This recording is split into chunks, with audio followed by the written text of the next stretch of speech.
Tesla finally redesigned their Model S and Model X interior with the announcement last night, alongside more details on the Plaid versions of those. Some crazy specs. I'm going to run you through all the changes, the exterior and the interior, go through the new pricing options and the delivery dates. Stay tuned, this is Powered.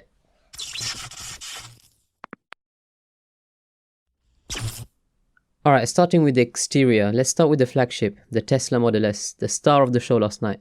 If we open up the Tesla website, this is the Plaid. Some subtle changes have been made to the exterior, like the grille has changed slightly and all the chrome is finally gone. Something I've never been a fan of in any cars, to be honest. And an all gloss roof with some subtle stylings for aerodynamics. Scrolling down, we can already see some crazy specs. 390 miles range, and that goes up to 520, I believe, for the Plaid Plus version. Under 2 seconds, 0 to 60. That's crazy acceleration. That's like Aventador category, with a top speed of 200 miles per hour and over 1000 horsepower. Moving on to the interior, what is making most of the headlines is this complete interior refresh of the Model S and the Model X. First thing I noticed is the steering wheel. There's been mixed feelings around it. One of my favorite YouTubers, SuperSaf, did a quick poll on his Instagram last night, and you can see the results are quite mixed. For me personally, I just want to give it a try and see how it actually drives. I'm actually excited to see how it affects the whole driving experience. There are no stalks, which is an industry first, I believe. Therefore, all the functions such as indicating and the lights have been put on the steering wheel. Clearly, Tesla is future-proofing for an autonomous driving experience, removing the clutter in front of you and having more of the view of the driver's 12.3-inch display. Actually, speaking of displays, there are 3 now. A big difference, which I welcome, is finally Tesla decided to listen to its customers and change the orientation of the center display to horizontal, like the Model 3. Although here the display for the Model S is 17-inch compared to 15-inch on the Model 3. Looking at a close-up on the display, Tesla describes it as a cinematic display with 2200 by 1300 resolution. Clearly, we're not going to be able to watch Netflix or play games from the driver's seat anytime soon in the UK, as shown here in the pictures, but interesting to see that the UI has changed a little. We can see from these renders that the car icon is on the top left and the climate controls on the bottom left, and also the audio controls on the bottom right. Of course, it's just a render, so we are not sure, of course, if this is the final UI. Now on to the third display, and one of the biggest new features, although big is maybe not what I'd describe it as, is this 8-inch touchscreen display for back seats. Built mainly to give you a gaming experience because, hey, if the car's driving itself, why not game on your journeys? As long as you don't have motion sickness, that is. Up to 10 teraflops of processing power, which they say is on par with today's newest consoles. So if you're one of those who couldn't get a PS4, just get a Model S.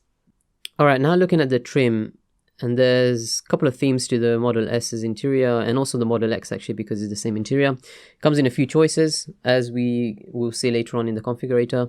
In the photos shared last night though, the ones that Tesla showed off quite a bit is this flagship interior cream design with walnut wood accents. It actually reminds me a little bit of the BMW i3, which has a similar theme to it as well. Personally, I love the cream and the walnut. I think it gives it that simple yet luxurious feel, especially seen on the photos of the back seats here. There's wireless charging now as well, like the Model 3 and the Model Y at the front here. And we can also see that the door buttons being a little bit different with the open icons like the Model Y. Alright, finally, if we look at the configurator now, which has been now updated, and actually the configurator itself has a slightly different UI. There's 3 options, the long range at £83,980, and then the tri-motor models. The Plaid, which replaced the Performance, and the Plaid Plus, £110,980 and £130,980 respectively. So definitely not cheap. Here on the left, we can see some differences across the models in terms of specs. 412 miles range on the long range and a massive 520 plus miles range for the Plaid Plus. I doubt you're getting any range anxiety out of these kind of specs. That's like driving from London to Glasgow in one single charge with plenty of range still left over. So as expected, delivery will be this year in the US, although I think the Plaid Plus is scheduled for next year. And for us here in the UK, delivery is estimated next year in 2022.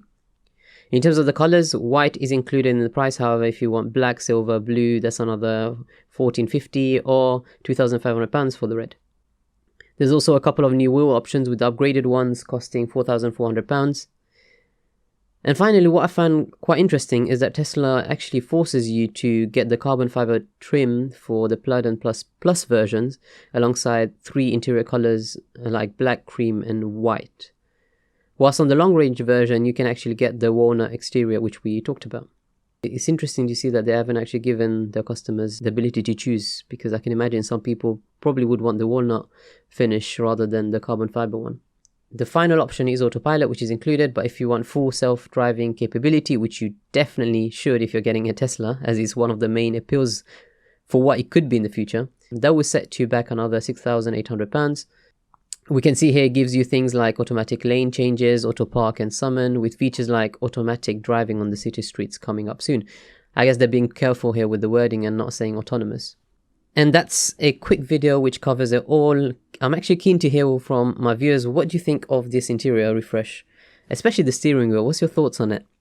Finally, I wanted to thank everyone for all the love you've been showing the page. My recent videos have been getting a lot of traction, which I'm thankful for. If you haven't yet seen, check out my recent review of the Citroën Ami in Paris, and I'll see you very soon on the next video. See ya.